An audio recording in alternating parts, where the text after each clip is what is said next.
biggest things that Ninjago fans have been asking LEGO for, me included, has definitely been a Ninjago game. Something new for the Ninjago fans to actually play through when it is between seasons, or just generally speaking when it does come to their own downtime. And honestly, I think it's a fantastic idea, regardless of the likelihood of it actually happening. But the idea has always come to mind of what a Ninjago game could actually look like, because we've had many Ninjago games in the past, of course of varying quality, but most of them I do think are actually really good. But the thing is that, do you want something that's in line with the previous games we've gone, or would you like a concept that it is completely new? It's honestly something that is very difficult to kind of describe, so for today's video, I do want to present 3 concepts when it does come to a Ninjago game that I would like to know what you guys think of when it does come to whether or not you would actually want it, because there are 3 types of LEGO game that you could actually get, and honestly, all of them do have examples on what they could look like, and all of them do have their counter or equivalent when it does come to the concept. So I'm going to present some general ideas for you guys today, and I want to know what you guys think in the comment section down below, because ultimately, it seems to be that a Ninjago game could be near enough anything and everything, so I would like to know what you guys think. So let me not waste any more of your time, and let's actually talk about what a Ninjago game could actually look like. Like I said, in my opinion, there are 3 major types of game that you could be looking at when it does come to what a Ninjago game could look like, and there are examples of what they do look like at that.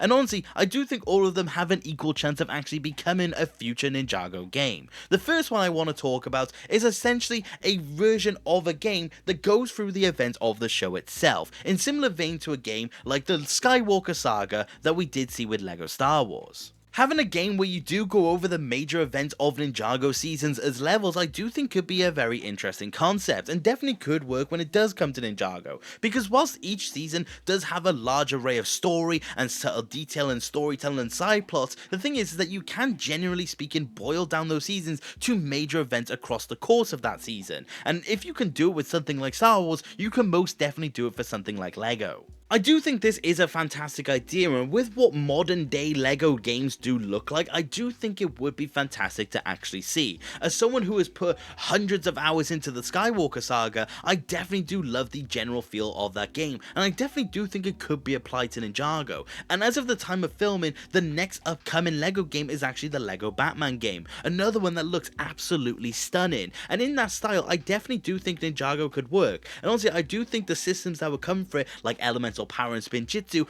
definitely would work in a system like that. But I do think there is one general problem if this was the idea when it did come to the Ninjago game.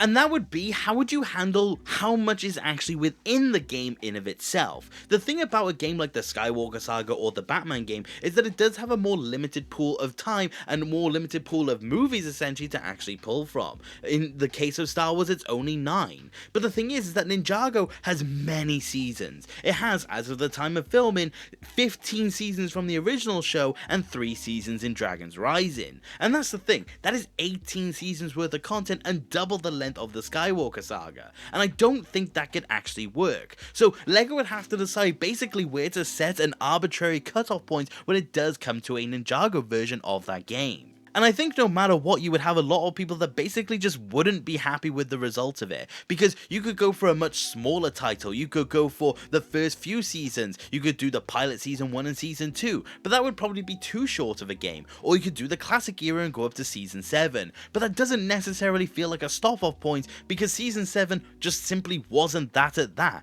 You could then also go up to season 10 maybe, and just have basically the Will film era, which I do think is probably the best answer, but definitely would come with complications because there are a lot of 11-minute era fans. But then if you go all the way to the end of Crystallize, you basically would just have too much of a game, and I don't think it would basically be something that is actually feasible. Or you could even then do just Dragon's Rising, which I honestly think may potentially actually be worse, because you would have a lot of people wondering why the original series wasn't actually included. I honestly don't think that there is a decent idea when it does come to where the cutoff is, but honestly the best of the bunch is probably the pilots through to season 10.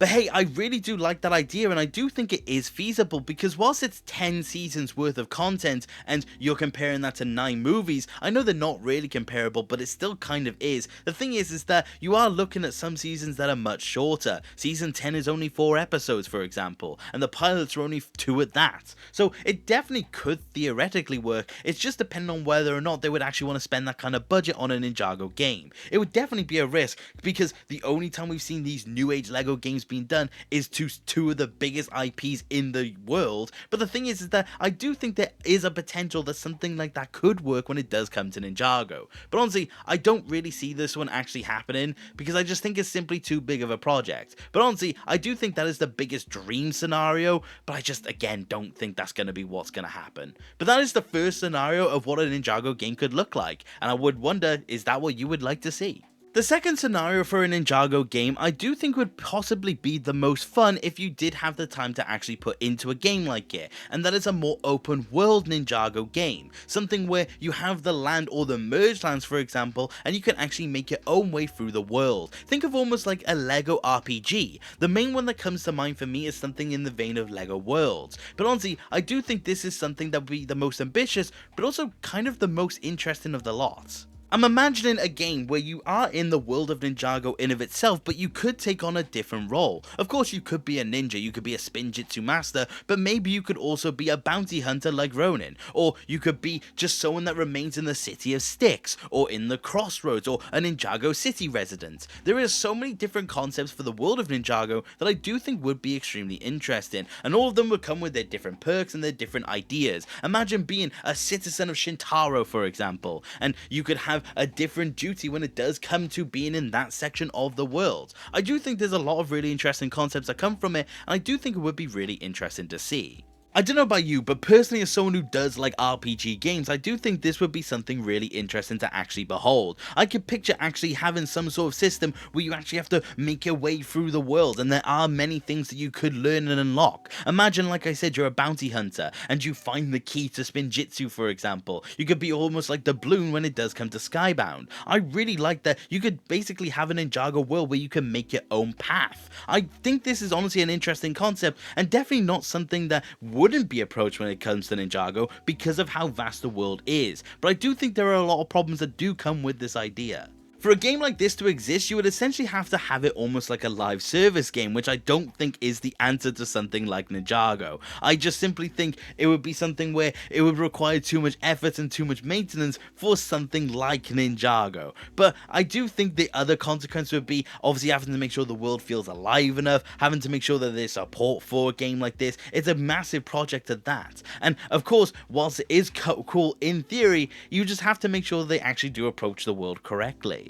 But whilst this one does have a lot of downside to it, and I definitely can acknowledge that that is the case, I really do think that there is something there with that. Like I said, Ninjago is such a huge and dynamic world, and it definitely would be cool if you could have your own little spot in it. You could have your own little adventure and have your own way within the world itself. I just think theoretically it is something that would be fantastic. I just think there are so many downsides and so much upkeep that would come with it that I just don't think it would be something that LEGO would deem as worth it. But say in the scenario where they did decide to do something like that, I think it would be absolutely fantastic. I mentioned LEGO Worlds as the example, but the other thing that comes to mind for me is LEGO Universe. That actually did have Ninjago elements in it as well. Of course, it wasn't the main feature of it, but it did show that that is something that LEGO were once interested in, but have since gone back on. But honestly, I really like that concept, and I definitely do think it could have been something that was really fun. But honestly, I just don't think, again, this is something that would actually happen, which is just a massive shame, but it is what it is. But that is the second idea, and again, I would like to know what you guys think of that.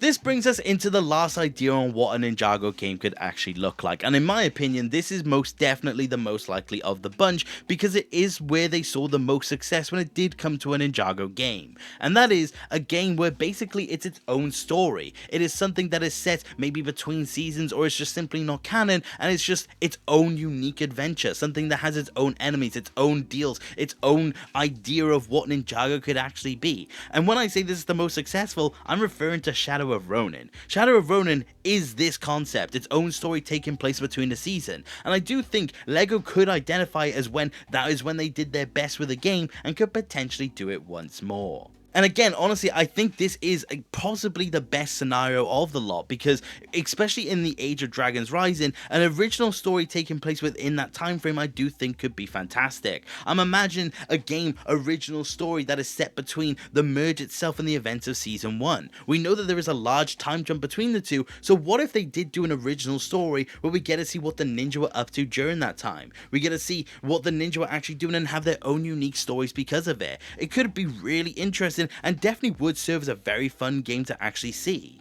Or even just do something set in the original era, have something set between the events maybe of season 10 and 11, or something set between the events of season 7 and 8. Honestly, there are so many different ideas of what you could actually do for an original story of Ninjago. I do honestly think the potential is genuinely endless. I think this is honestly the biggest chance of a Ninjago game, and I definitely do think it's possibly the one that people want the most, because again, like I said, its most obvious example and the most popular example is Shadow of Ronin. It's a game that a lot of people adore, me included. I played so much Shadow of Ronin, and if there was an opportunity for another game like that, I would most definitely jump on it, and I definitely think a lot of people would also do that at the same time. I guess in similar vein to the RPG-esque game example as well, it's just the potential is honestly endless. When it comes to Ninjago's timeline, we don't really get too much information on what the ninja actually get up to between the events of certain seasons. Of course, we do know vaguely for some of them, for example the Dark Island trilogy, but the thing is that for most of the seasons, it's basically up to your own interpretation. And honestly, there are so many things that you can do between those seasons that wouldn't really have an effect on Ninjago as a whole. So I do think that is something that they could look into. I do think that's something that would be extremely fun, and honestly,